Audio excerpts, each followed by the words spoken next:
Денеска во раните утрински часови на 4 август 2018 штандот што Млади за Македонија го постави во Охрид да кампањата Бојкотирам беше уништен, а рекламни материјали на кампањата беа украдени. Зосторниците се уште не се идентификувани, но Млади за Македонија ги преземаат сите можни мерки кои би овозможиле идентификување на сторителите и нивно соодветно судско казнување. Исто така, ги уваме државните органи да почнат да ја вршат својата работа и да не останат слепи на насилството во земјата. За нас, Млади за Македонија, рушењето на штандот представува нечесен антидемократски обид со примена на фашистички методи да се замолкне младината во обидот да ја заштити својата татковина.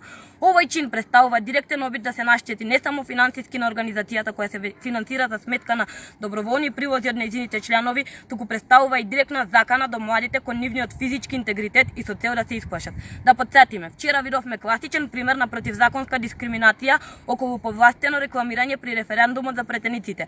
Денеска е штандот, утре нас ќе сакаат да не нападнат, но ние не се плашиме, ќе одиме до крај. Ова уште повеќе не потикнува да ја продолжиме борбата за татковината. Ќе се избориме за заштита на уставното име на Македонија, македонскиот идентитет и јазикот. До победа!